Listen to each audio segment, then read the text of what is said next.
बिस्मिल्लाहिर्रहमानिर्रहीम। 10th class आज हम बात करेंगे जनरल प्रॉपर्टीज़ ऑफ एसिड्स के बारे में। जनरल प्रॉपर्टीज़ ऐसी प्रॉपर्टीज़ होती हैं जिसकी वजह से हम डिफरेंट केमिकल्स में से एसिड्स को रिकॉग्नाइज करते हैं। आमतौर पे जनरल प्रॉपर्टीज़ के मतलब हमने उनकी फिजिकल प्रॉपर्टीज़ पढ़नी है और उनकी केमिकल प्रॉपर्टीज़ पढ़नी है। फिजिकल प्रॉपर्टीज़ हम लोग बुक में पेज नंबर 21 पर पहले डिस्कस कर चुके हैं, आप देख लीजिएगा। मतलब उनका टेस्ट कैसा है और उनकी सॉल्युबिलिटी वगैरह और ये बाकी सब चीज़ें। इसके अलावा आज हम बात करेंगे केमिकल प्रॉपर्टीज़ के बारे में, एसिड्स की केमिकल प्रॉपर्टीज़। केमिकल प्रॉपर्टीज़ का मतलब होता है कि ये किन किन चीज़ों के साथ किस तरह से रिएक्ट करता है। सबसे पहले इसका याद करने का आसान तरीका ये कि आप एक लिस्ट बना लें कि आपने किन किन के साथ इसका रिएक्शन करवाना है और एक साइड पर रख लें ताकि आपको पॉइंट्स याद रहें। सबसे पहले फॉर एग्जांपल रिएक्शन विद आप याद रखें, आपने सबसे पहले लिखना है रिएक्शन विद मेटल्स, ठीक है। इंडिकेशंस दे लें बस metals. Number 2 reaction with carbonates, ठीक है जी, कार्बोनेट्स होते हैं और बाइकार्बोनेट्स। उसके बाद यानी ये आपके पास अगर लिस्ट बनी होगी तो आपको याद करने में और याद रखने में आसानी होगी।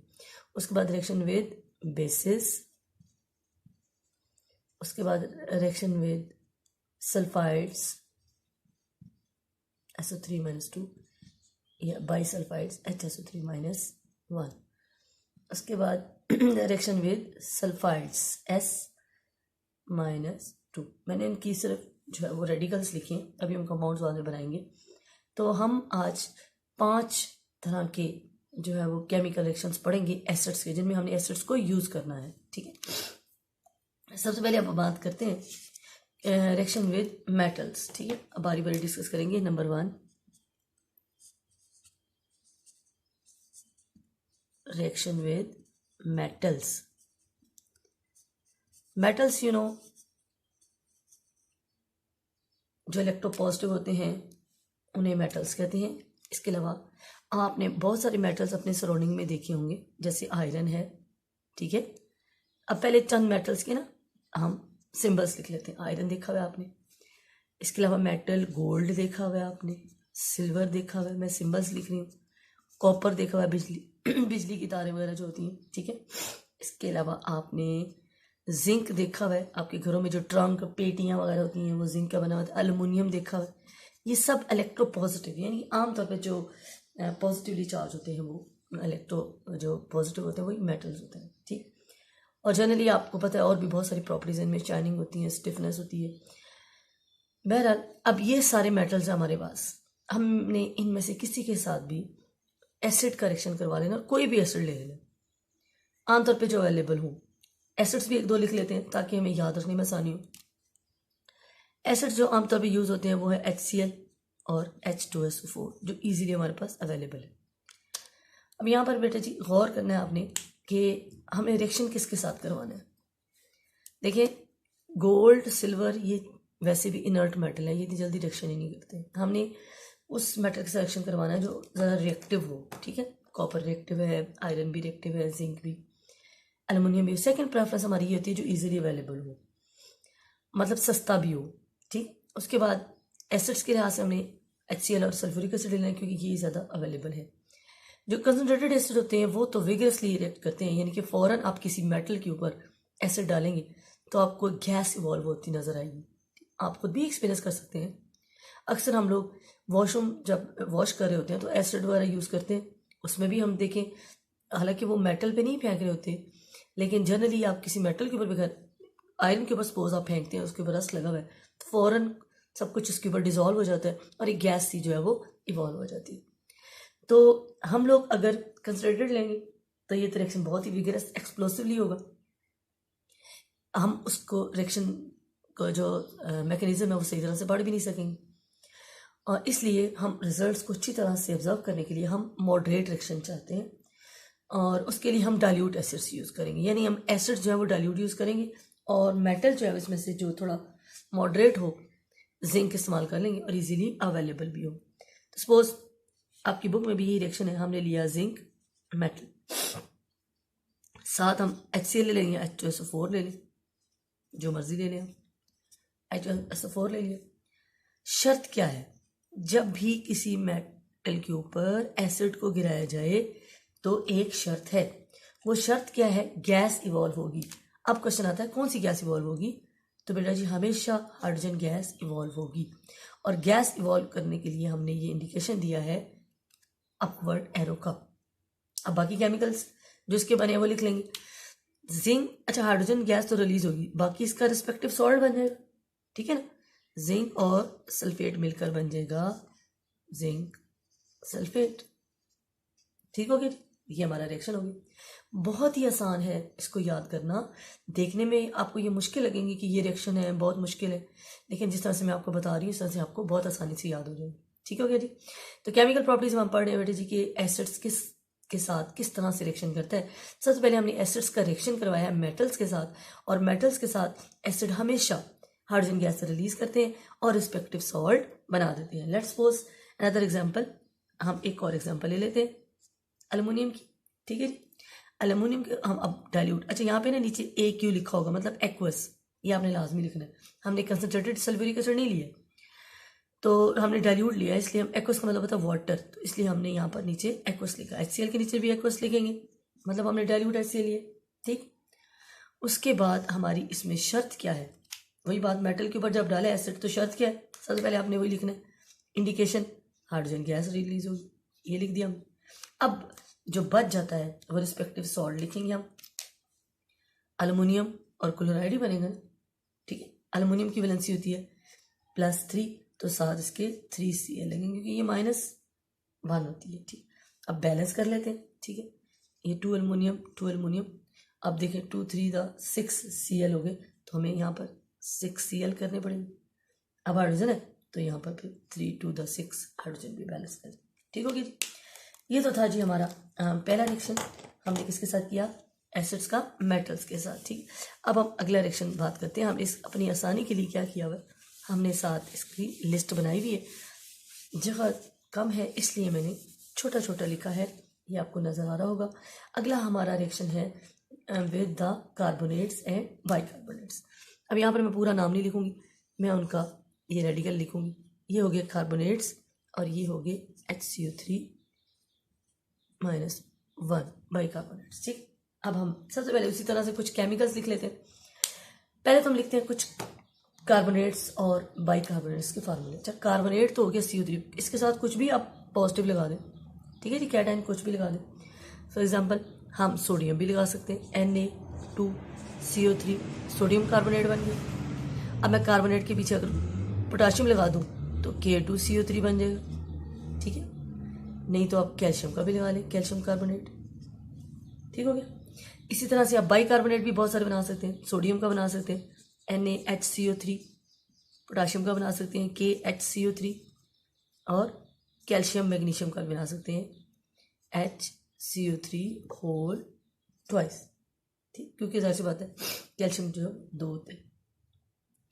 अब हमारे पास ये कार्बोनेट्स भी बहुत सारे हैं, बाइकार्बोनेट्स भी बहुत सारे, आप इनमें से कोई भी ले लें, कोई भी ले लें, और उसके ऊपर एसिड अगर आप गिराते हैं, एसिड कौन सा लेना है, एसिड भी अपनी मर्जी से ले लें। एसिड मैंने बताया था कि हम ज़्यादातर जो प्रेफर करते हैं वो लेते हैं HCl और सल्फ्यूरिक एसिड, ठीक है, ईजिली अवेलेबल है, और वो भी हम डाइल्यूट फॉर्म में लेते हैं, एक्वस फॉर्म। हमें रिएक्शन जो है इतना फास्ट नहीं चाहिए। अब हम करवाते हैं जी रिएक्शन। तो सबसे पहले देखिए कौन सा लेना है आपने, चलिए जी हम कैल्शियम ले लेते हैं। कैल्शियम कार्बोनेट ले लिया हमने, प्लस HCl ले लेते हैं, HCl ले लिया, एक्वस, ठीक है। अब जिस तरह से पहले रिएक्शन में किया था, एक शर्त होती है जो इंडिकेशन होती है रिएक्शन की, इसमें भी है, जब भी कोई एसिड कार्बोनेट्स और बाइकार्बोनेट्स के साथ करता है तो एक गैस मस्ट इवॉल्व होती है और वो है कार्बन डाइऑक्साइड। ये मैंने कार्बन डाइऑक्साइड को मैंने अपवर्ड इंडिकेशन दे दी, ठीक है जी, ये हमारी गैस रिलीज हुई। अब ये रिएक्शन आप ऑब्जर्व भी कर चुके हैं, आप खुद भी कर सकते हैं, ठीक है। आप कार्बोनेट, अब जैसे फॉर एग्जांपल मैंने सोडियम कार्बोनेट कहा है या सोडियम बाइकार्बोनेट कहा है। सोडियम कार्बोनेट कहते हैं वॉशिंग सोडा को, और बाइकार्बोनेट हम कहते हैं जो हमारा जो बेकिंग पाउडर है, ठीक। अगर आप घर में भी बेकिंग पाउडर आपके पास मौजूद है दिस वन, आप इसके ऊपर थोड़ा सा विनेगर डालो, विनेगर एसिड है, तो फौरन आपको एफरवेसेंस के साथ गैस इवॉल्व नजर आए। एफरवेसेंस मतलब आपको शू शू की आवाज़ आएगी, जिस तरह से हम बॉटल्स में से आती है, ठीक है। अक्सर हम बहुत चिल की बॉटल को शेक करें तो एकदम से खोलेंगे तो बहुत कुछ गैस के साथ इवॉल्व हो जाता है भाई। वो जो आवाज़ के साथ गैस निकलती है उसको कहते हैं एफरवेसेंस, और वो गैस होती है कार्बन डाइऑक्साइड, ठीक। और ये आप एक्सपीरियंस कर सकते हैं, आप घर में मौजूद आपके पास जो बेकिंग पाउडर है उसके ऊपर थोड़ा सा विनेगर डालेंगे तो आपको सेम ही वाला रिएक्शन जो है वो मिल जाएगा, ठीक। सर ये उसमें कैल्शियम की जगह सोडियम कार्बोनेट, बाइकार्बोनेट हो। तो बहरहाल जब भी हम कार्बोनेट्स या बाइकार्बोनेट्स के ऊपर एसिड डालते हैं तो हमेशा वाटर, साथ वाटर भी लिख देते हैं, और कार्बन डाइऑक्साइड निकलती है, ठीक है। ये तो हमारी शर्त होगी। उसके बाद क्या बच गया, जो उसका रिस्पेक्टिव सॉल्ट बच गया वो लिख देते हैं। कैल्शियम और क्लोराइड ही बचेगा ना, बच ही गया। हाइड्रोजन भी निकल गई, हाइड्रोजन और निकल गई, इधर से कार्बन डाइऑक्साइड का भी निकल गया, और एक ऑक्सीजन जो वाटर के साथ चली, ठीक। बैलेंस कर लेते हैं अभी, तो साथ हो जाएगा कैल्शियम क्लोराइड, ठीक हो गया जी, ईजी हो गया। इसको बैलेंस कर लेते, चलिए 2 हाइड्रोजन हो गए, हाइड्रोजन 2, ऑक्सीजन भी, एक CO3 में से 2 इधर चलेंगे और एक इधर चलेंगे, कैल्शियम क्लोराइड बन गया, ठीक है। ये था हमारा रिएक्शन कार्बोनेट्स के साथ। जब हम एसिड का रिएक्शन करवाते हैं तो हमेशा कार्बन डाइऑक्साइड इवॉल्व होती है। इसके अलावा अब आप दूसरा रिएक्शन लिखना चाहें तो वो भी लिख सकते हैं। वो कैसे कि आप बाइकार्बोनेट, ये वाला जो मैंने कहा है, NaHCO3 ले लें, बाइकार्बोनेट ले लें, साथ आप सल्फ्यूरिक एसिड ले लेते हैं, H2SO4 ले लेते हैं एक्वस फॉर्म में, ठीक हो गया। शर्त क्या है जी, अब आप लोग बताएंगे। कार्बोनेट के ऊपर जब भी डालेंगे तो कार्बन डाइऑक्साइड और वाटर मस्ट निकलेंगे, ठीक है जी। ये गैस इवॉल्व हो गया एफरवेसेंस के साथ, और बाकी क्या बनेगा, बाकी इसका रिस्पेक्टिव सॉल्ट। अब यहाँ पर सोडियम और सल्फेट है तो जाहिर सी बात है सोडियम सल्फेट बन जाए, ठीक है जी। तो एक रिस्पेक्टिव सॉल्ट बन गया, साथ कार्बन डाइऑक्साइड और वाटर, ठीक थी। तो ये तो हमारा रिएक्शन था, reaction with bicarbonates and carbonates. ये देखें ये 2 हो गए, मेटल के साथ भी हमने कर लिए, कार्बोनेट्स बाइकार्बोनेट्स के साथ भी कर लिए। अब हम बात करेंगे with the base, reaction of acids with the base. ये तो बहुत ही कॉमन सा रिएक्शन है जिसे हम कहते हैं न्यूट्रलाइजेशन रिएक्शन, ठीक है। जब भी एक एसिड और एक बेस रिएक्ट करते हैं तो हमेशा वाटर और सॉल्ट बनता है, जिसे हम कहते हैं न्यूट्रलाइजेशन रिएक्शन। यहाँ पर अब हमें reaction with the base, acids तो हमने लिख लिए, ये लिखे हुए, बेस भी 1-2 लिख लेते हैं। फेमस किस्म के जो हमारे बेसिस हैं वो हैं NaOH, ठीक है, KOH भी ले सकते हैं, सोडियम हाइड्रोक्साइड, पोटेशियम हाइड्रोक्साइड। इसके अलावा मेटल के जो ऑक्साइड होते हैं ना बेटा जी, जैसे ये क्यूप्रिक ऑक्साइड, ये भी बेस के तौर पे एक्ट करते हैं, ठीक है। मेटल के oxide as a base act करते हैं, ठीक है जी। तो अगर आप इनको रिएक्ट करवाएंगे या इस मेटल के ऑक्साइड को रिएक्ट करवाएंगे तब भी सेम ही केस होगा, ठीक है। मेटल का ऑक्साइड आप कोई भी और ले सकते हैं, ठीक है, कैल्शियम का ऑक्साइड भी ले सकते हैं, तो उसके साथ भी सेम ही रिएक्शन होगा। अब रिएक्शन चेक करते हैं। रिएक्शन हमारे पास है जी, फॉर एग्जांपल NaOH हमारा बेस, इसके साथ रिएक्शन हमने अपने एसिड ले लिया HCl एक्वस सोल्यूशन, क्या बनेगा NaCl, बहुत ही कॉमन, साथ वाटर। तो ये हमारा न्यूट्रलाइजेशन रिएक्शन है, सॉल्ट बन गया और वाटर बन गया, ठीक है। अगर हम कैल्शियम ये वाला ले लें, कॉपर वाला ले लें, तो उसमें क्या होगा, कॉपर का ऑक्साइड भी एसिडिक है या नहीं, CO प्लस सल्फ्यूरिक एसिड के साथ करवा देते, ठीक है। इसमें भी हमने देखा कॉपर का सल्फेट साथ में वाटर बना, वही सॉल्ट वाटर, इट मीन्स ये एज ए बेस एक्ट कर रहा है और ये हम जानते हैं कि वो एसिड, ठीक है। ये तो बहुत ही आसान था ना, रिएक्शन विद बेस हमेशा एक सॉल्ट और वाटर बनता है। अब हमारे 3 कवर हो गए यहाँ से, साथ हम लिस्ट पे देख रहे हैं ना, ये भी कर लिया हमने, ये भी और ये भी। अब हम बात कर रहे हैं सल्फाइड्स के साथ, ठीक है, reaction of acids with sulphides, ठीक है जी। एसिड्स हमने वही 2 लेने हैं बार बार, HCl और सल्फ्यूरिक एसिड, सल्फाइड्स लेते हैं। तो सल्फाइड्स SO3-2 या बाइसल्फाइड HSO3-1। उसी तरह से ये तो हमारे रेडिकल है, पहले हम इनके कुछ ज़रा फार्मूले बना लेते हैं, रख लेते हैं। अब कौन सा सल्फाइड लेना है? ये सल्फाइट है, सल्फाइट, ठीक है। डी नहीं पढ़ना, मैं टी पढ़ना, सल्फाइट, ये ठीक हो गया जी, सल्फाइट है। अब कौन सा सल्फाइड लें? उसी तरह से सोडियम का सल्फाइड ले लेते, Na2SO3। सोडियम का बाइसल्फाइड भी ले सकते हैं, ठीक है। और कोई ले लें, कैल्शियम का ले लें, CaSO3 और CaHSO3 होल ट्वाइस भी ले सकते, कोई भी ले लें। एसिड आपने वही लेने जी, सल्फ्यूरिक एसिड और HCl। रिएक्शन करवाते हैं और देखते हैं इसमें क्या शर्त है, ठीक है।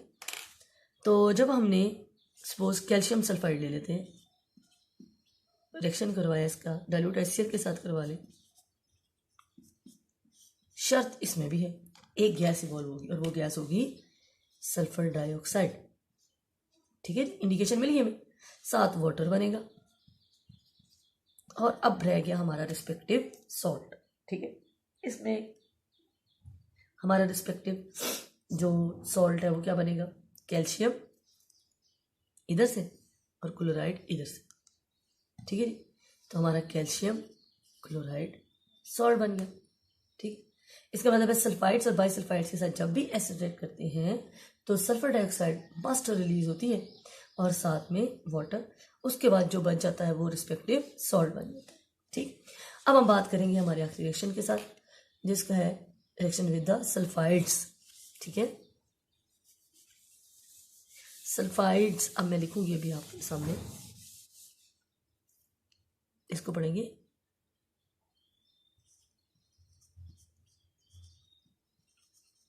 सल्फाइड्स, ठीक है। ये हमारे सल्फाइड्स। अब सल्फाइड्स कौन से लें जी? जनरल ले लेते हैं, आयरन का सल्फाइड ले लेते हैं, ठीक है, सिंपल बात। ज़्यादा और भी ले सकते हैं, ठीक है। कैल्शियम सल्फाइड भी ले सकते हैं, और कौन से लें? क्यूपरस सल्फाइड भी ले सकते हैं, कोई भी मेटल का सल्फाइड ले लें। अब हम रिएक्शन किसके साथ करवाएंगे? अपने वही जो हमारे पास एसिड्स हैं, FeS प्लस सल्फ्यूरिक एसिड के साथ करवा लिया, एक्वस। इसमें भी एक शर्त है, एक गैस इवॉल्व होगी और वो है हाइड्रोजन सल्फाइड H2S, और ये मैंने इंडिकेशन दे दी, अपवर्ड एडो। उसके बाद क्या बचा हमारे पास? शाबाश, आयरन और सल्फेट, FeSO4 बच गया हमारे पास, आयरन सल्फेट। अब इसमें ये जो आपके सामने गैस रिलीज हुई है, ये सल्फाइड्स के साथ जब भी रिएक्शन करवाएंगे हाइड्रोजन सल्फाइड ही निकले। हाइड्रोजन सल्फाइड की स्मेल रोटन एग जैसी होती है, ठीक है, और फ़ौरन पता चल जाता है। FSC में हम इसको प्रैक्टिकल में भी बार बार यूज़ करते हैं। तो इसका फार्मूला है H2S। अब हम बात, ये तो हो गई जी ऑल अबाउट इनकी केमिकल प्रॉपर्टीज़, किसकी? मेटल्स की। हमने 5 केमिकल प्रॉपर्टीज़ पढ़ी हैं, यानी कि इनको हमने 5 डिफरेंट केमिकल्स के साथ रिएक्शन करवाया। केमिकल प्रॉपर्टीज़ का बेटा जी एक फ़ायदा ये भी होता है कि इससे हम डिफरेंट किस्म के जो कंपाउंड्स हैं फर्दर वो बना सकते हैं। और जैसे देखिए हर एक रिएक्शन में कोई ना कोई गैस इवॉल्व हुई है, एक साथ रिस्पेक्टिव जो है वो हमारे पास सॉल्ट भी बना है, तो उसको हम आगे फर्दर यूज़ कर सकते हैं। अब हम बात करेंगे यूजेस ऑफ एसिड्स, ठीक है। यूजेस, डिफरेंट किस्म के एसिड्स और उनके यूजेस। सबसे पहले हमारे पास सल्फ्यूरिक एसिड की बात करते हैं। H2SO4 है, सल्फ्यूरिक एसिड हमारा, ठीक। तो सल्फ्यूरिक एसिड कहाँ पे इस्तेमाल होता है? सल्फ्यूरिक एसिड आपको पता है हम इसको ऐसे फर्टिलाइजर्स में इस्तेमाल करते हैं, ठीक। फर्टिलाइजर्स बनाने के लिए जितने भी देखिए, अमोनियम सल्फेट आपने नाम सुना है, कैल्शियम सुपर फॉस्फेट है, सल्फेट्स हैं, एक्सप्लोसिव में इस्तेमाल होता है, पेंट्स, डाइज, ड्रग्स, इन सब में इस्तेमाल होता है। इसके अलावा ये जो है वो एज एन इलेक्ट्रोलाइट भी इस्तेमाल होता है लेड स्टोरेज बैटरी में, ठीक है, लेड स्टोरेज बैटरी में। और इसके अलावा ड्रग्स भी मैं आपको बता चुकी हूँ। दूसरा एसिड हमारे पास नाइट्रिक एसिड HNO3, ये भी उसी तरह से, जैसे पता है एसिड है, फर्टिलाइजर्स नाइट्रेट्स की वजह से ये फर्टिलाइज़र बनाने में इस्तेमाल हो रहा है। इसके अलावा पेंट, ड्रग, डाइस, इसके अलावा मेटल के ऊपर यानी कॉपर की जो प्लेट्स है ना उनके ऊपर डिज़ाइन वगैरह बनाने के लिए भी नाइट्रिक एसिड इस्तेमाल होता है, इचिंग जो ऊपर डिज़ाइनिंग वगैरह की जाती है। ठीक, उसके बाद हाइड्रोक्लोरिक एसिड HCl, ये ज़्यादातर जो है वो क्लीनिंग एजेंट के तौर पे इस्तेमाल होता है। ठीक है, और इसके अलावा टैनिंग में इस्तेमाल होता है, चमड़ा रंगने की जो इंडस्ट्री है उसमें इस्तेमाल होता है, चमड़े को साफ़ करते हैं ना। उसके बाद उसके लेदर यानी कि उसके अलावा उसके बहुत सारी उससे फिर चीज़ें वगैरह बनाई जाती हैं, तो पहले उसे हाइड्रोक्लोरिक एसिड से साफ़ किया जाता है। उसके बाद बेंजोइक एसिड, ठीक है,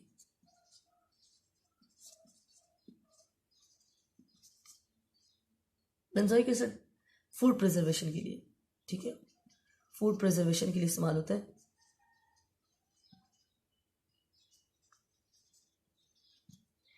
इसके अलावा एसिटिक एसिड, ये चंद एसिड्स के जो यूजेस हैं ये आपने मस्ट याद करने हैं।